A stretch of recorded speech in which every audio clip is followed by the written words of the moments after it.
Que sont les évangélistes? Un mot, l'évangéliste est celui qui doit faire connaître Dieu, par le moyen de l'évangile qui doit révéler le cœur de Dieu, en termes de grâce, et la fonction d'évangéliste doit procurer des matériaux pour l'expression de l'homme céleste corporativement.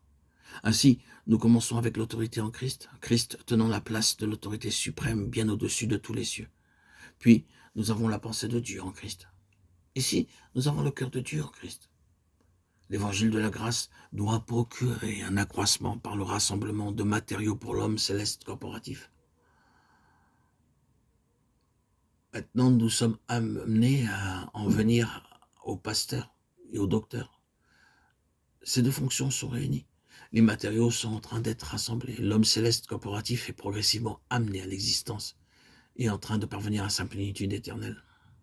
Or, tandis que les matériaux sont en train d'être rassemblés, que l'homme céleste corporatif est en train de se constituer progressivement, le besoin suivant est celui des pasteurs et des docteurs. Et la fonction ici est celle de l'ajustement et de la coordination de cet homme céleste. L'ajustement est amené par l'enseignement, par l'instruction. Le but de l'instruction est de nous ajuster, de nous amener à notre place, dans une juste relation, de nous amener dans une compréhension de Christ, de notre relation avec lui et avec l'un et l'autre en lui. L'instruction a à faire avec de telles questions comme celle des ressources du croyant en Christ, et tout cela notifié par l'homme céleste.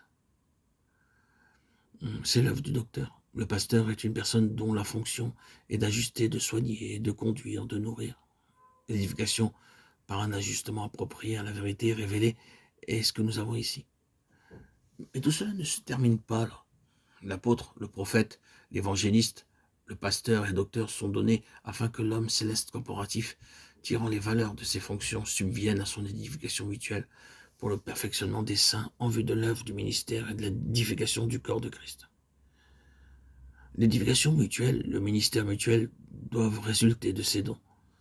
Parce que nous sommes au bénéfice de ce sacerdoce en Christ à notre égard.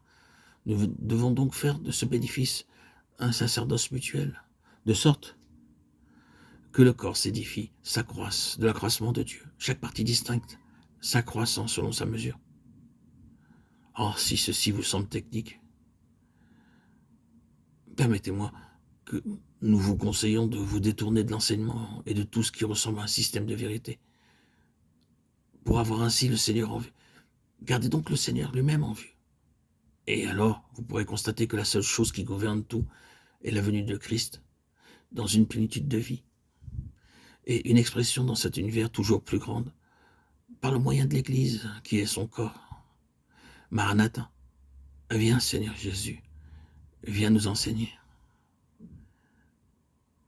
Éclaire-nous de ta lumière, instruis-nous.